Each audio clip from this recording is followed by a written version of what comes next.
जय हिंद दोस्तों, मेरा नाम है नीरज और आप देख रहे हैं द मनी पॉडकास्ट। आज का एपिसोड बहुत ही स्पेशल जो है वो होने वाला है, क्योंकि आज हम लोग बात करने वाले हैं गाड़ी के फाइनेंस एंगल पे। यस, मैं ये नहीं बताऊंगा भाई सीवीटी लो, एएमटी लो, टॉर्क कन्वर्टर लो। मैं आपसे बात करूंगा कि गाड़ी लेने से पहले पैसों के बारे में जरूर सोच लो। आप लोग पैसे कमा रहे हैं और आप लोग जो है वो कंफ्यूज है। दिल कहता है कि ये वाली लूंगा, लेकिन दिमाग कहता है कि भैया ये वाली तो अफोर्ड नहीं कर सकता। तो आज वो दिल और दिमाग के बीच में बैलेंस बनाने की हम लोग जो है वो कोशिश करने वाले हैं।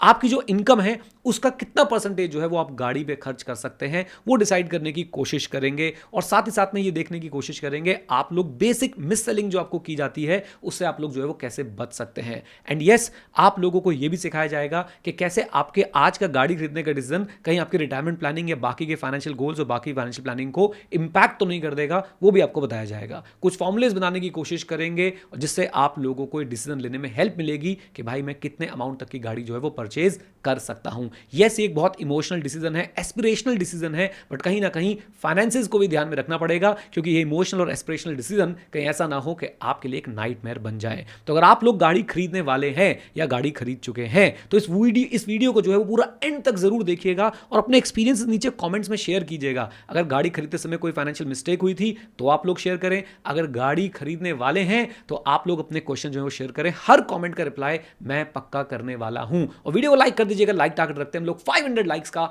मुझे पूरा विश्वास है कि आप लोग जो है लाइक टारगेट अचीव करा देंगे। अब डिस्कशन पे चलते हैं कि गाड़ी का फाइनेंस जो है वो कैसे काम करता है और हमें कौन सी गाड़ी जो है वो सूट करती है। इंडिया में जब कोई भी गाड़ी लेने जा रहा होता है तो क्या चीज़ उसे देखनी चाहिए, प्लस एक चीज़ और मैं जानना चाहूँगी इसमें कि क्या एक्चुअली वो देख रहा होता है। ओके, ऑनेस्टली जो मुझे लगता है देख रहा होता है, राइट, एंड ये बात बहुत लोगों को चुभ सकती है, परेशान कर सकती है।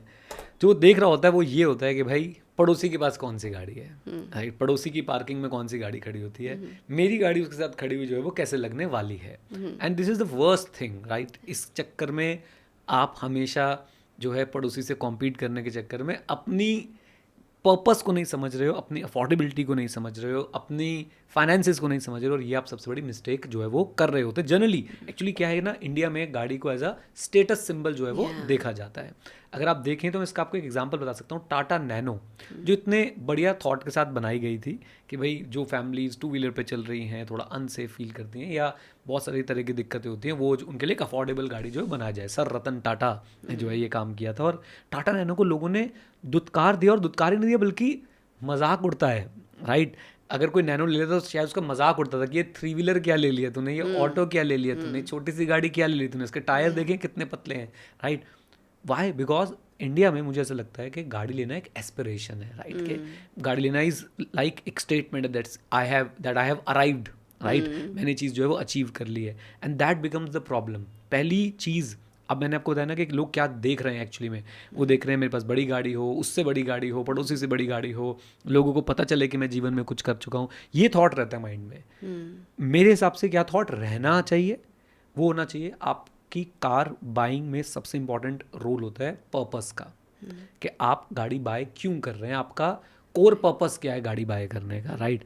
अगर वो पर्पस क्लियर होगा ना, फिर हम अगले वाले चीज़ों पे जा सकते हैं, नेक्स्ट चेकलिस्ट में हम आगे बढ़ सकते हैं कि भाई आपको जो है वो कौन सी गाड़ी जो है वो खरीदनी चाहिए, राइट। सो जो आपने बोला कि पर्पस पता होना चाहिए, तो what do you mean by that? देखो, मैंने अपने पर्सनल एग्जांपल्स भी देने की कोशिश करूंगा, एंड प्लीज़ ये कोई शो ऑफ नहीं है और मेरे पास कोई शो ऑफ वाली गाड़ी भी नहीं है, राइट। तो मैं अपने पर्सनल एग्जांपल्स देने की कोशिश करूंगा। फॉर एग्जांपल, प्लीज़ इससे ऑफेंड ना होइए कि मैं बड़ा घबराता हूँ ये सब अपने पर्सनल एग्जांपल देने से, क्योंकि लोग ना ऑफेंड हो जाते हैं। जैसे कि मुझे ऑफ रोड करने का बहुत शौक है, राइट। मुझे मन है कि मैं हर वीकेंड एक ऑफ रोड ट्रैक पे जाऊंगा, वहाँ पे मैं गाड़ी को चलाऊंगा, उसमें थोड़ी बहुत टूटे फूटेगी भी, राइट। मुझे मज़ा आएगा, मैं फ़न करूंगा, हमारा एक ग्रुप है, मैं उसके साथ इन्वॉल्व होऊंगा, राइट। मैं पहाड़ी इलाके पे ले जाऊंगा गाड़ी को, मैं सैंड ड्यून्स पे ले जाऊंगा गाड़ी को, मैं जब बारिश हो रही होगी तो वो मडी स्लश जो बन जाता है उसके अंदर ले जाऊंगा गाड़ी को। सो ये मेरा पर्पस था, और इस पर्पस को सर्व करने के लिए मेरे पास कितनी गाड़ियाँ के ऑप्शन मैं आपको बताना शुरू करता हूँ। सो अगर मैं सबसे सस्ती गाड़ी देखूँ इस पर्पस को सर्व करने के लिए, राइट, मैं अपने एग्जांपल दे रहा हूँ, ऑब्वियसली हर किसी को ऑफ रोडिंग का शौक नहीं है।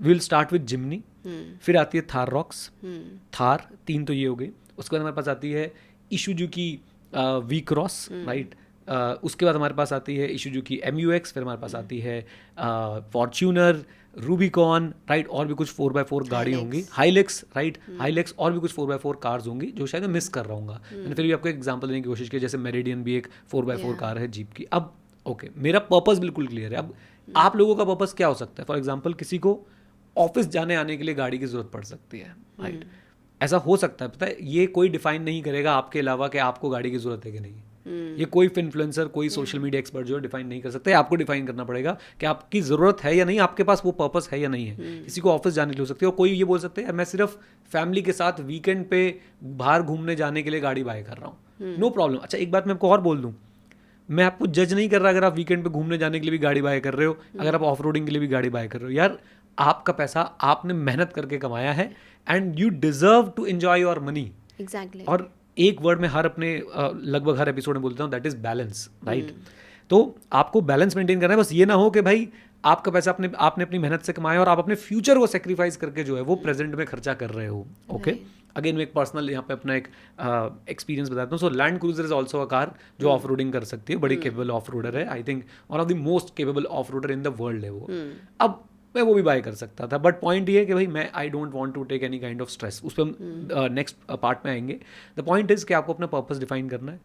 आपके पर्पस क्लियर होना चाहिए। आपका पर्पस कभी भी ये नहीं होना चाहिए कि मैं इसलिए ये गाड़ी बाय कर रहा हूँ क्योंकि पड़ोसी ने जो है ये गाड़ी बाय कर रखी है। ये नहीं होना चाहिए। अगर ये है तो आप फिर गलत रूट पे जा रहे हैं और आपसे गलत परचेज होगी। एंड मैं एक बात आपको बता सकता हूँ, गाड़ी जब आप बिना पर्पस डिफाइन करे बाय करते हैं ना, बहुत जल्दी आपको रिमॉर्स होने लग जाता है, बहुत जल्दी आपको दुख होने लग जाता है, हाय यार ये वाली क्यों बाय कर ली, इससे बड़े में वो बाय कर लेता। सो प्लीज़ पर्पस डिफाइन कीजिए, व्हाट इज योर पर्पस, और उसी के बाद नेक्स्ट स्टेप्स पे आइए। एज यू सेड कि आपका पर्पस गाड़ी लेने का जो अब है, पहले शायद वो नहीं था, बट अब है कि ऑफ रोडिंग पे जाना। तो मोस्टली आप संडेज को जा रहे होते हो मॉर्निंग में, तो इस संडे का क्या प्लान है आपका? इस संडे का भी प्लान जो है वो मॉर्निंग में ऑफ रोडिंग का है, और मॉर्निंग में ऑफ रोडिंग आने के बाद हम लोग कर रहे हैं एक live workshop on mutual funds, जिसमें म्यूचुअल फंड्स के बिल्कुल A to Z सारी चीज़ें सिखाई जाएंगी। और लाइव होगी वर्कशॉप, मैं लाइव पढ़ा रहा हूँ, प्लीज़ शक मत कीजिएगा, रिकॉर्डिंग चल रही है क्योंकि मैं लाइव हूँगा वहाँ पे। और आपको पता है, अगर चाहे आप एक बिगनर इन्वेस्टर हैं या फिर आप लोग एक इंटरमीडिएट या एडवांस इन्वेस्टर हैं म्यूचुअल फंड में, मैं सबको रिक्वेस्ट करूँगा लाइव वर्कशॉप ज़रूर अटेंड करें। और इसका प्राइस जो है ना वृंदा, हमने बहुत कम रखा है, दैट इज़ 1999 ओनली। और उस पर भी अभी नेक्स्ट थर्सडे तक, मतलब इस थर्सडे तक हम लोग जो है वो डिस्काउंट दे रहे हैं 25% ऑफ। आप कोड यूज कर सकते हैं LIVE live 25 and you will get flat 25% off. Right. So बहुत सारे स्टूडेंट्स ऑलरेडी आपके कोर्सेज में एनरोल्ड होंगे पहले से, तो उन्हें भी एक्सेस मिलेगा क्या? यस, जिसने अभी तक कोई भी कोर्स बाय कर रखा है, हमारा म्यूचुअल फंड वाला कोर्स बाय कर रखा है, सबको इस लाइव क्लास का एक्सेस मिलेगा। लगभग 6 घंटे 7 घंटे की लाइव क्लास ये होने वाली है। आपको नोट्स भी मिलेंगे, और जो वीडियोस मैं रिकॉर्ड कर रहा हूँ उनका लाइफ टाइम एक्सेस मिलेगा। जो लाइव सेशन होगा उसका लाइफ टाइम एक्सेस मिलेगा। और यही नहीं, इसके बाद भी जो लाइव सेशंस होंगे या उससे पहले भी जो लाइव सेशंस हो चुके हैं, फॉर एग्जांपल गोल्ड के ऊपर हमने एक मास्टर क्लास करी थी, या डिफरेंट चीज़ों पे हम लोग लाइव आते रहते हैं, वो सारी चीज़ों का एक्सेस आपको मिल जाएगा। तो मैं ये भी जानना चाहूँगी आपसे कि ये लाइव सेशन अटेंड कैसे कर सकते हैं? बहुत सिंपल है, अपनी वेबसाइट का लिंक हम लोग नीचे प्रोवाइड कर देंगे, पिन कमेंट में होगा, उस पर क्लिक कीजिए, एनरोल कीजिए। संडे को लाइव होगा, आपको सारी डिटेल्स उसी कोर्स के अंदर मिल जाएगी। आप हमारे कस्टमर सपोर्ट से भी बात कर सकते हैं। इट इज़ वेरी सिंपल, आपको उसमें एनरोलमेंट में कोई प्रॉब्लम नहीं आने वाली है। बट मैं ज़रूर रिक्वेस्ट करूंगा, अगर आप लोग म्यूचुअल फंड में इन्वेस्ट करना चाहते हैं या पहले से कर रहे हैं, तो ज़रूर आएँ, ज़रूर सीखें और सीख के इन्वेस्ट करें। Right. So as per finfluencers गाड़ी ना एक लाइबिलिटी बोला जाता है, बट आप क्या बोलते हो कि गाड़ी एक एसेट है या फिर एक्चुअली लाइबिलिटी है? पता है, अगर आप टेक्स्ट बुक देखोगे, बिल्कुल एकदम भाई जो रिच डैड पुअर डैड में लिखा हुआ है, अगर आप उसको पढ़ोगे तो yes, car is a liability. Why? Because आप गाड़ी खरीदने के लिए लोन लेते हो, उस पर EMI देते हो, फिर गाड़ी का खर्चा होता है बहुत सारा, तो आपके एक्सपेंसेस क्रिएट करती है, आपके लिए इनकम क्रिएट नहीं करती। मैं जनरल लोगों की बात कर रहा हूँ। आप कोई बोले भाई मैं तो गाड़ी लेकर रेंट पे दे देता हूँ, तो वो बात अलग है, उस केस में वो आपके लिए बिजनेस एसेट है। बट जनरली ऐसा बोला जाता है कि गाड़ी जो है वो लाइबिलिटी है। मैं वृंदा यहाँ पे एक व्यू रखना चाहता हूँ, और वो व्यू ये है कि आप टेक्स्ट बुक के हिसाब से हर चीज़ नहीं कर सकते हो। ट्रू। इंसान जो है ना वो भाई कहीं ना कहीं लाइफ में एंजॉयमेंट भी चाहता है, राइट। और ये आंसर्स ब्लैक एंड वाइट नहीं हो सकते कि गाड़ी एसेट है कि लाइबिलिटी है। गाड़ी आपके लिए एक एंजॉयमेंट का सोर्स भी हो सकता है। राइट। अभी कोई ये बोल सकता है अरे गाड़ी से एंजॉयमेंट मिलती है तो भाई तुम जिंदगी में तुम कितने मटीरियलिस्टिक हो। कौन नहीं है मटीरियलिस्टिक, राइट। और अगर आपको एक मशीन से थोड़ी सी एंजॉयमेंट मिल रही है, थोड़ा सा आप उसको एंजॉय कर रहे हो, जैसे बचपन में अपने खिलौनों को एंजॉय करते थे, तो if you can afford it, अगर आप वो सारी चीज़ें जो मैं आपको बता रहा हूँ फॉलो कर सकते हैं, तो यार please go and buy it. ज़्यादा मत सोचो लाइबिलिटी है कि एसेट है, वो आपको कोई पर्पस सर्व कर रही है, आप उसे अच्छे से अफोर्ड कर सकते हैं, वो आपके बाकी फाइनेंशियल प्लान्स पे और बाकी चीज़ों पे इम्पैक्ट नहीं डाल रही है, तो एसेट लाइबिलिटी की डेफिनेशन से बाहर निकलिए, उसे एंजॉय कीजिए। और ऐसे ही अब मुझे लगता है कि एक बार ना हम इस पर भी बात करेंगे, वो होम बाइंग वर्सेज रेंट वाली जो डिबेट है ना। एक्चुअली क्या है कि कई लोग ना सिर्फ टेक्स्ट बुक पढ़ के पढ़ा देते हैं कि टेक्स्ट बुक में ये लिखा है जी ये गाड़ी जो है वो लाइबिलिटी है। अरे भाई ऐसे तो फिर तुम एक काम करो ना, म्यूचुअल फंड में बैठ के जाओगे क्या अपने ऑफिस, म्यूचुअल फंड में बैठ के जाओगे क्या अपनी फैमिली के साथ ट्रिप पे तुम? मतलब आप समझते क्यों नहीं हो कि ऐसा भी नहीं करना है कि भाई हमने भाई बिल्कुल ही एक वो धोती सी पहन ली और उसमें जीवन जिए जा रहे हैं। आप मेहनत कर रहे हैं, पैसा कमा रहे हैं, आपके लाइफ में आप अपने शौक, अपनी इंजॉयमेंट, अपने परिवार के शौक, अपने परिवार के इंजॉयमेंट को अगर फुलफिल नहीं कर रहे हैं, आई एम सॉरी बाबू, फिर तो मैं यही बोल सकता हूँ, है ना। तो yes, text book it's a liability, but real life it's very nuance, it is very detailed. आपको अपने आप को, अपने पर्पस को, अफोर्डेबिलिटी को, बहुत सारी चीज़ों को समझना पड़ेगा और फिर ये डिसीजन लेना पड़ेगा। राइट। तो हमें पर्पस तो समझ आ गया कि पर्पस देखना बहुत इंपॉर्टेंट है while buying a car. Second चीज़ जो मेरे को इंपॉर्टेंट लगती है दैट इज़ अफोर्डेबिलिटी, कि अफोर्ड एक्चुअली हम एक गाड़ी कर सकते हैं या नहीं कर सकते ये जानना। तो आपके हिसाब से ये कैसे एक बंदा जान सकता है कि ये अफोर्डेबल है उस बंदे के लिए ये गाड़ी या नहीं है? ये बहुत ज़रूरी है बंदा। एक्चुअली हम फर्स्ट क्वेश्चन पे अगर बात करें, हमें किसी को देख के गाड़ी नहीं खरीदनी, पर्पस के लिए खरीदनी है। और पर्पस एक बार डिसाइड हो गया तो फिर हमें एक अफोर्डेबल गाड़ी खरीदनी है। क्योंकि अगर पर्पस हमने डिसाइड कर लिया ऑफ रोडिंग, और भाई हम लैंड क्रूजर लेके बैठ जाएं या और उससे बड़ी कोई गाड़ी आ सकती है ऑफ रोडिंग के लिए, तो वो मेरे हिसाब से ना आपका, अगर वो अफोर्डेबल नहीं है तो आपके फाइनेंसेस बिल्कुल डिस्टर्ब हो जाएंगे। मैं कुछ यहाँ पे आपको एक फ्रेमवर्क देने की कोशिश करता हूँ, और मेरी सबसे रिक्वेस्ट है कि इसको ना अपने हिसाब से इसमें फिगर्स फिल करें और सोचें ज़रा। जब आप गाड़ी बाय करना चाहते हो, आपको सबसे पहले क्या दिखता है? एक ऑन रोड प्राइस दिखता है। पहली बात तो ये कि आपको ऑन रोड प्राइस ही देखना है। आपको गाड़ी, कई बार क्या होता है ना, आप देखते हो 11 लाख रुपए से स्टार्टिंग है, लेकिन वो 11 लाख रुपए के बाद उसमें इंश्योरेंस, रजिस्ट्रेशन चार्जेस, TCS और बहुत सारे मिसलेनियस चार्जेस ऐड होकर एक ऑन रोड प्राइस बनता है। एक्चुअली जब हम डीलर से बात कर रहे होते हैं तो वो सबसे पहले यही बोलता है कि एक्स शोरूम प्राइस तो इतना है, बाकी कुछ नहीं बताया जाता है। यस, तो ये तो खैर बेसिक है, एक्स शोरूम प्राइस पे नहीं जाना है, ऑन, क्योंकि आप एक्स शोरूम पे खरीद भी नहीं सकते हो, आपको ऑन रोड पे खरीदना पड़ेगा। So first is on road price. अब ऑन रोड प्राइस को मैं बोल देता हूँ कि ये जो है ना आपकी एक बाइंग कॉस्ट है, राइट। और इस बाइंग कॉस्ट में आपके लिए क्या क्या आएगा? एक तो आप गाड़ी लोन पे ले रहे हैं, क्योंकि मैं मान रहा हूँ कि मान लो अगर 20 लाख की गाड़ी कोई ले रहा है तो इंडिया में भी बहुत कम लोग हैं जो एकदम से 20 लाख रुपए निकाल के दे देंगे। मैक्सिमम लोग जो हैं वो एक छोटा पोर्शन डाउन पेमेंट करेंगे और उसके बाद जो है एक लोन लेंगे, और फिर उस लोन के साथ साथ वो उसमें क्या पे करेंगे? इंटरेस्ट पे करेंगे। तो पहले तो आप ये समझ लो कि जो गाड़ी आपकी एक्स शोरूम का प्राइस दिखाया जा रहा है वो तो गलत है ही, ऑन रोड प्राइस भी गलत है, क्योंकि ऑन रोड प्राइस में से आप सिर्फ एक परसेंटेज जो है वो पे करने वाले हो, और बाकी अमाउंट आप लोन से पे करने वाले हो, जिसके ऊपर आपका इंटरेस्ट प्लस कुछ मिसलेनियस चार्जेस, फाइल चार्जेस वगैरह नाम से आपके ऊपर जो है कुछ चार्जेस लगाए जा सकते हैं। अगर मैं बहुत बेसिक एग्जांपल लूँ, अगेन मैं एकदम रियल फिगर्स में नहीं जा रहा हूँ, बट मैं आपको कुछ बताने की अगर कोशिश करूँ तो लेट अस से 20 लाख की गाड़ी है, आप 4 लाख रुपए डाउन पेमेंट कर रहे हो। पहला तो वृंदा यही डाउट है कि 4 लाख रुपए डाउन पेमेंट आपको अगर करनी है तो आपको इसके लिए भी पहले से अरेंजमेंट करके रखने हैं, राइट। ऑनेस्टली मैं ये नहीं बोलूँगा कि आप हमेशा पूरी गाड़ी डाउन पेमेंट पे ही लो, that is also very personal decision. अगर आपके पास पैसे हैं भी तो भी कई लोग लोन लेके ज़्यादा कंफर्टेबल फील करते हैं फाइनेंशियली कि भाई ठीक है मैं उसकी डिडक्शन ले लूँगा या मैं उस पैसे को कहीं और इन्वेस्ट कर लूँगा, वो आपकी पर्सनल कॉल है, आप कैसे सोचते हो। कई लोग पीस ऑफ माइंड को ज़्यादा प्रायोरिटाइज करते हैं कि भैया रात को नींद आनी चाहिए, लोन कोई नहीं चाहिए मुझे अपने सर पे। तो जो भी आप करना चाहते हैं आप करिए, बट आपको ये डाउन पेमेंट अरेंज तो करनी है, right. So first thing is your down payment, और इसके लिए भी हो सकता है आपको पहले आपने 3-4 साल म्यूचुअल फंड में इन्वेस्ट करके जो है, जैसे हम बताते हैं कि शॉर्ट टर्म के लिए पैसा कहाँ पे लगाना है, वो सब चीज़ें फॉलो करके आपने जो क्या किया हो, एक डाउन पेमेंट निकाली हो। So first thing is down payment जो आपको इमीडिएटली चाहिए। Then is loan, right. और उस लोन पे क्या जाएगा? इंटरेस्ट जाएगा। तो अगर 20 लाख की गाड़ी है और आप 4 लाख भी डाउन पेमेंट कर रहे हैं तो आपका 16 लाख रुपए का आपने क्या ले लिया? लोन ले लिया है, राइट। अब आपको लग रहा है कि 20 लाख की गाड़ी तो 20 लाख की तो पड़ रही है, अरे भाई इंटरेस्ट भी तो जाएगा इसके ऊपर। इंटरेस्ट, अगेन मैं बिल्कुल रियल फिगर्स में नहीं जा रहा, मैं आपको ना एक कॉन्सेप्ट समझाने की कोशिश कर रहा हूँ। तो अगर आपने 16 लाख रुपए का लोन लिया है, आप 5-7 साल में उसकी जो है वो पेमेंट करने वाले हो, क्योंकि गाड़ी का लोन 5-7 साल से ज़्यादा के लिए मिलता भी नहीं है, राइट। तो आप मान के चलो 4 लाख रुपए पकड़ लेते हैं, लेट अस अज्यूम 4 लाख रुपए, हो सकता है कम भी हो, मैं 4 लाख रुपए का इंटरेस्ट पकड़ लेता हूँ। तो आपकी गाड़ी जो आपको शायद मैं रैंडम फिगर्स लिखता हूँ, एक्स शोरूम 18 लाख बताई जा रही थी, ऑन रोड 20 लाख पड़ रही थी। जब हमने रियलिटी चेक किया तो भाई वो आपको 4 लाख रुपए का और जो उसके ऊपर इंटरेस्ट देना पड़ रहा है 4 लाख का, 3.5 लाख का, 3 लाख का।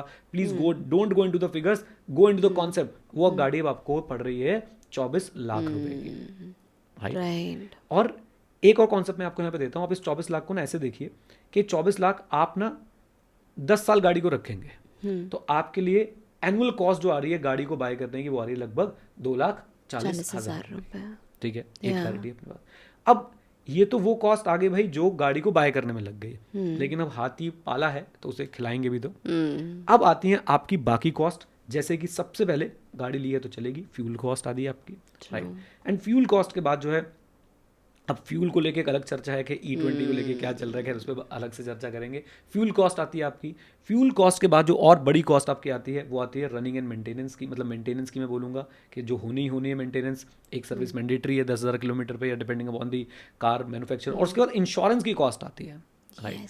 एंड इंश्योरेंस आपके लिए मैंडेटरी है, करवाना ही करवाना है। और फिर एक मिसलेनियस कैटेगरी आती है जिसमें आपकी पार्किंग है, टोल्स हैं, चलान्स हैं, राइट, या कुछ और आपको गाड़ी में काम करवाना पड़ सकता है। कई लोग गाड़ी लेके उसको फिर थोड़ा बहुत अपग्रेड भी करते हैं, मॉडिफाई भी कराते हैं, कुछ बेसिक फंक्शनल यूटिलिटीज भी लगाते हैं, एटसेट्रा एटसेट्रा। वो सारी कॉस्ट भी आ सकती है। ये भी आपको पकड़ना पड़ेगा कि ईयरली आपका खर्चा कितना आ रहा है। अगर मैं आपको एक बात बताऊँ, मैं कैलकुलेशन करने की कोशिश करूँ तो अगर आप 1500 किलोमीटर गाड़ी चलाते हो, राइट, और आपकी गाड़ी जो है वो 10 का एवरेज दे रही है, आप 150 लीटर पेट्रोल जो है वो लगाने वाले हो, राइट। और 150 लीटर पेट्रोल अगर मैं 105 का रेट पकड़ूं तो भाई ये तो 15,750 रुपए का जो है वो पेट्रोल जो है वो जा रहा है आपका महीने के अंदर, राइट। अगेन ये मैंने सिर्फ एक नंबर लिया, राइट। अब डिपेंड करता है, कोई 750 चला रहा है, कोई 700 चला रहा है, कोई उससे भी ज़्यादा चला रहा है। फिर वहाँ भी आपको एक बात सोचनी चाहिए कि मैं ईवी लूँ या मैं पेट्रोल लूँ या मैं डीजल लूँ, ताकि आप अपनी ये रनिंग के हिसाब से जो डिसाइड कर पाए। खैर मैं उस पार्ट में नहीं जा रहा, उस पार्ट में ना हमारे सुंदरदीप जी हैं, उनकी वीडियो देख लीजिए। हम फाइनेंस एंगल समझा रहे हैं, वो प्रोडक्ट एंगल आपको समझा देंगे, CVT, AMT, petrol, diesel, EV, E20। Please उनको जाके रेफर कीजिए, और मेरे ख्याल से बहुत अच्छी तरह से, बहुत ब्लंट होके गाइड कर रहे होते हैं, तो उनसे आप ज़्यादा जो है वो नॉलेज ले सकते हैं। खैर कमिंग टू द पॉइंट कि आपकी सारी चीज़ों की जो है वो कॉस्ट जो है वो इन्वॉल्व होती है। अगर आप इसी की कॉस्ट लगाने जाएंगे ना तो मुझे लगता है कि आपकी ईयरली कॉस्ट, अगर मैं फ्यूल, चलो मैं 10,000 रुपये का भी अगर मंथली पकड़ लेता हूँ तो 1,20,000 का तो फ्यूल हो गया पूरे साल का, राइट। 7,000 भी पकड़ लेता हूँ अगर मैं, तो आपका फ्यूल जो है वो 84,000 रुपीज़ का हो गया साल का, राइट। तो कहीं ना कहीं फ्यूल की कॉस्ट आएगी। मेंटेनेंस, चलो आजकल की गाड़ियाँ इनिशियल ईयर्स में कम मेंटेनेंस मांगती हैं तो वो काफ़ी ईजी हो जाता है। इंश्योरेंस इज मैंडेटरी, जितनी बड़ी गाड़ी उतना बड़ा इंश्योरेंस आपका हर साल जो है जाना है, और जितनी गाड़ी उतना इंश्योरेंस आपका हर साल जाना है। देन आपका मिसलेनियस। अब ये सब मिला के मैं ना एक रैंडम फिगर यहाँ पे लेने की कोशिश करता हूँ, ये सब मिला के हो गया आपका ₹1,00,000 का साल का। ओके, मैंने एक बॉल पार्क फिगर ले लिया। आप अगेन कॉन्सेप्ट समझिए, फ्रेमवर्क समझिए, बाकी चीज़ें आप देख लीजिएगा। बॉल पार्क फिगर हो गया 1,00,000 का, तो मेरी एनुअल कॉस्ट जो है वो कितनी निकल के आ जाती है? 3,40,000 रुपये।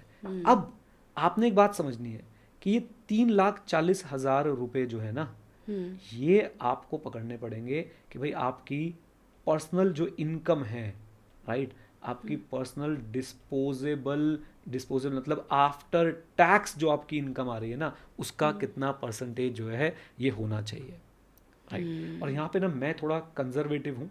मेरे हिसाब से दिस 3,40,000 और what ever the figure is coming, जो आपकी एनुअल कॉस्ट आ रही है, वो आपकी पोस्ट टैक्स इनकम का 12 से 15% तक ही होना चाहिए।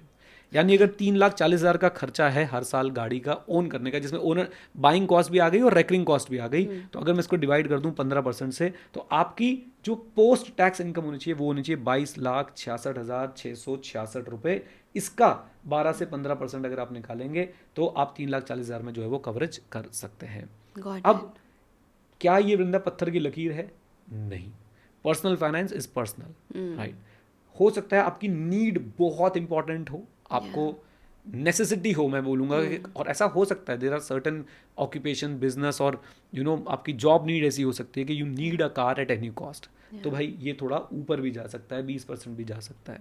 और हो सकता है कि आप एक सेंसिबल डिसीजन ले रहे हो, तो भाई आपको लगता है कि नहीं यार, मेरे को तो भाई बेसिक अपनी कार चाहिए और मेरे को वीकेंड वाला पर्पस है मेरा, तो शायद ये 10% भी जा सकता है, राइट। एंड सारी बातें डिपेंड कर रही हैं आपकी इनकम पे भी, तो आपकी इनकम कितनी ज़्यादा उस पर डेफिनेटली डिपेंड करने वाला है। ये बेसिक मैथ्स मैंने आपको समझाने की कोशिश करी है, इसको आप और अगर सरल कर सकते हैं अच्छी बात है, लेकिन आपको एक बार तो बैठ के सोचना पड़ेगा कि what is the real cost of owning a car, Car, और वो आप अफोर्ड कर सकते हैं नहीं, यहाँ से आपको एक बेसिक आइडिया जो है वो मिल जाएगा। अब हमें यहाँ तक पर्पस भी समझ आ गया कि पर्पस चेक करना इंपॉर्टेंट है, अफोर्डेबिलिटी देखना इंपॉर्टेंट है। अगर ये दोनों चीज़ें क्लियर हो चुकी हैं तो अब हम सीधा जाके कार बुक कर सकते हैं या फिर और भी कुछ चीज़ें चेक करनी चाहिए? अब मैं थोड़ा सा ना प्रोडक्ट की बात करूँगा, मैं उसमें एक्सपर्ट नहीं हूँ, बट मैं अपने एक्सपीरियंस से बात करूँगा, राइट। एंड एक्सपर्ट के लिए जैसे मैंने बताया कि आप वो क्लब नाम से यूट्यूब चैनल है, मैं उनकी वीडियो नीचे लिंक कर दूँ, आप जाके उनको देख सकते हैं। बट मेरे को लगता है कि 3 चीज़ें मैं ज़रूर देखूँगा, राइट। और मेरे नंबर 1 क्राइटेरियाज हैं ये, मतलब ये तीनों चीज़ें मेरे लिए नंबर 1 है भाई, मतलब इनको देखे बिना मैं गाड़ी कभी बाय नहीं करूँगा। 1 इज़ सेफ्टी, क्योंकि आप गाड़ी चला रहे हैं और भाई गाड़ी में ना अगर एयर बैग्स नहीं है, बाकी सेफ्टी फीचर्स नहीं है, गाड़ी मजबूत नहीं है, तो मेरे को लगता है कि भाई it's a no no no. चाहे कैसा पर्पस हो, कैसी अफोर्डेबिलिटी हो, you can not risk your life, you can not risk life of your loved ones, ठीक है। फैमिली की आप लाइफ को जो है वो बिल्कुल रिस्क नहीं कर सकते। दूसरी चीज़, ये मेरे लिए ना सुप्रीम इंपॉर्टेंस है, मैं गाड़ी लेना चाहता हूँ टेंशन नहीं, मैं गाड़ी लेना चाहता हूँ, मैं सर्विस सेंटर के चक्कर नहीं लगाना चाहता हूँ, मैं गाड़ी लेना चाहता हूँ और भाई मैं नो नॉनसेंस गाड़ी लेना चाहता हूँ जिसको मैं लूँ, ड्राइव करूँ, बेसिक मेंटेनेंस कराऊँ और वो मेरा साथ देती रहे। तो यहाँ पे आती है reliability, right. This is something जो मुझे बहुत, मतलब मेरे लिए बहुत ही इंपॉर्टेंट है। अगर सेफ्टी टिक मार्क हो रहा है और रिलायबिलिटी टिक मार्क नहीं हो रहा है, I will not by the car. बहुत सिंपल है मेरे लिए, मुझे चाहिए सुपर रिलायबल कार। और तीसरा है सेटिस्फैक्शन, राइट। आप गाड़ी ले रहे हो, प्लीज़ खूब चला के देखो उसको, जब आप प्रॉपरली सेटिस्फाइड फील करो कि आपको गाड़ी चलाने में मज़ा आता है, आपको वो फन मिल रहा है, आपको वो किक मिल रही है, आपको पर्पस सर्व हो रहा है सेटिस्फैक्शन वाला, तो आप बाय करो। तो SRS शॉर्ट में बोल सकता हूँ कि आप जब गाड़ी की पर्पस और अफोर्डेबिलिटी क्लियर हो जाए तो SRS आपने ज़रूर देखना है, safety, reliability and satisfaction. Again this is a product thing कि सेफ्टी में क्या क्या चीज़ें आती हैं। रिलायबिलिटी मुझे, मेरे लिए एक लेमैन के लिए रिलायबिलिटी क्या है, मुझे सर्विस सेंटर के चक्कर नहीं लगाने हैं। मैं ये नहीं चाहता कि भाई मेरी गाड़ी मेरे घर से ज़्यादा सर्विस सेंटर में खड़ी हुई है, या मेरी गाड़ी सर्विस सेंटर गई है तो वहाँ खड़ी होगी भाई साहब 1-2 महीने के लिए, या मुझे हर बार कोई ना कोई एरर दिखाई दे रहा है, कोई प्रॉब्लम नजर आ रही है। तो एक लेमैन के पॉइंट ऑफ व्यू से मुझे ये रिलायबिलिटी वाली बात समझ आती है। सेटिस्फैक्शन, गाड़ी चला के आपको मज़ा कितना आता है। And I don't know about others, but you know जो कार लवर्स हैं, जो कार एंथुजियास्ट है, I am one of them. मैं जिमनी चलाता हूँ तो मुझे बहुत अच्छा फील होता है, बहुत ही अमेजिंग फील होता है, राइट। पता नहीं क्यों, वो छोटी सी गाड़ी है, कोई उसमें खास फीचर्स नहीं है, सेफ्टी वाइज मुझे लगता है कि आई थिंक उसे 3 स्टार मिले हुए हैं। एंड अगेन मैं उसको बहुत ज़्यादा हाईवेज वगैरह पे नहीं ले जाता हूँ, उसे ऑफ रोडिंग के लिए ले जाता हूँ, तो मैं उसको बड़ा इन्जॉय करता हूँ। तो मैं वो बता सकता हूँ कि रिलायबिलिटी मारुति सुजुकी की एक वेल एस्टैब्लिश चीज़ है। So next is safety, reliability is safety, reliability and satisfaction. So I think यहाँ पे हमारा पॉडकास्ट इनकम्प्लीट रह जाएगा अगर हम गाड़ियों की बात कर रहे हैं और आपसे क्रेडिट कार्ड की बात नहीं हुई, बिकॉज आपके एक पॉडकास्ट जो बहुत वायरल हुआ था, एक क्लिप बहुत वायरल हुई थी कि आप गाड़ियाँ क्रेडिट कार्ड से बाय करते हो, ऐसा क्यों? ओके, सो मैं बताता हूँ आपको यहाँ पे ना। देखो, क्रेडिट कार्ड से क्या क्रेडिट कार्ड यूज़ करना चाहिए गाड़ी बाय करने के लिए? A big yes, provided that आपका जो रिवॉर्ड रेशियो है ना, वो आपकी कॉस्ट से एक्सीड कर रहा हो कम से कम 2-3% से। अब reward ratio is exceeding the cost, कम से कम 2% से तो कर ही रहा हो, तभी मजा है, राइट। कॉस्ट क्या है वो मैं आपको बताता हूँ, बट याद रखिए कि आप क्रेडिट कार्ड से या तो डाउन पेमेंट कर सकते हैं, या फिर अगर आप पूरी ही पेमेंट करना चाहते हो, आप लोन नहीं ले पाओगे उस केस में, तो ये बात आपने ध्यान रखनी है, क्योंकि आप क्रेडिट कार्ड से पूरी पेमेंट करना चाहते हो तो you won't be able to get the loan, right. अब मैंने जो इवन रिसेंट अपनी जिमनी बाय करी है, मैं बार बार इसका नाम इसलिए ले रहा हूँ क्योंकि मैंने काफ़ी फोरम में डाला और काफ़ी लोगों के अच्छा रिस्पॉन्स आया कि अच्छे प्राइस मैंने बाय करी है। मैंने जिमनी अल्फा 80 अभी बाय करी है। उसमें after the exchange of my i20 मुझे 8.8 लाख की जो है वो पेमेंट करनी थी। मैंने आउटराइट पे किया इसको, आउटराइट पे किया, अपने क्रेडिट कार्ड से पे किया, और आउटराइट पे करने के बाद जो मेरा रिवॉर्ड रेशियो रहा है ना, वो आप मान के चलो, अगर मैं पॉइंट्स की बात करूं, जो पॉइंट्स मुझे मिले 17.5% के हिसाब से मुझे पॉइंट मिले, यानी कि 8,80,000 पे 17.5% के हिसाब से मुझे पॉइंट मिले। अगर मैं कैलकुलेट करूं 8,80,000 पे 17.5%, वो आते हैं 1,54,000 पॉइंट्स, राइट। 1,54,000 पॉइंट्स। अगर मैं 1,54,000 पॉइंट्स को अपने होटल पॉइंट्स में कन्वर्ट करूं तो पता है कितने बन जाएंगे? मैं इसको डिवाइड बाय 5 करके मल्टीप्लाइड बाय 4 कर देता हूं, तो लगभग 5:4 के रेशियो से 1,23,200 रुपए हैं आज की डेट में मेरे पास, राइट, इनको मैं यूज़ कर सकता हूँ आईटीसी जैसे अमेजिंग होटल्स में, मैं इनको यूज़ कर सकता हूँ एयरलाइंस के अंदर फ्लाइट्स वगैरह की टिकट्स बुकिंग करने के लिए, राइट। एनीवेज, अब अगर इसका आप रेशियो निकालें, जो मैंने बिल्कुल एग्जैक्ट मेरे को जो पैसा मिला वो कितना मिला, 1,23,200 डिवाइड बाय 8,80,000 मल्टीप्लाइड बाय 100, तो वो अप्रॉक्सीमेटली जो है वो 14% का मेरा प्रॉफिट आ रहा है। क्या मैंने इसके लिए कोई कॉस्ट बियर करी? आंसर इज यस, बिल्कुल मैंने बियर करी, क्योंकि जब आप क्रेडिट कार्ड से पे करते हैं तो उस पर कुछ मर्चेंट के कुछ चार्जेस लगते हैं, एमडीआर बोलते हैं, पता नहीं उसको कुछ तो बोलते हैं, राइट, तो वो चार्जेस आपसे वो बोलते हैं। अब इसके लिए आपको क्या करना है, स्टेप 1 सबसे पहला आप काम करिए कि भाई एक तो जाति मत बोलिए मैं क्रेडिट कार्ड से पे करूँगा, गाड़ी लेते समय ना थोड़े पेशेंस रखिए। ये ऐसा है कि जैसे आपको उनको दिखाना है कि आपको ज़रूरत ही नहीं है जी, और आपसे लेने की तो बिल्कुल ज़रूरत नहीं है।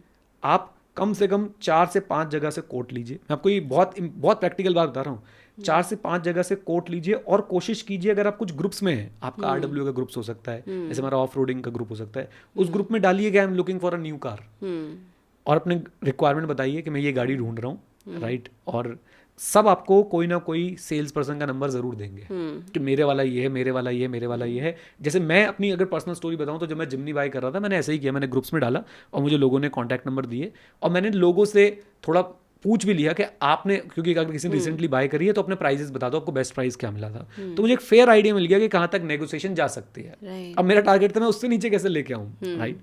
सो ऑब्वियसली अगर प्राइस इंक्रीज हुआ है तो आप उससे नीचे नहीं जा पाएंगे, उसके आसपास भी नहीं जा पाएंगे।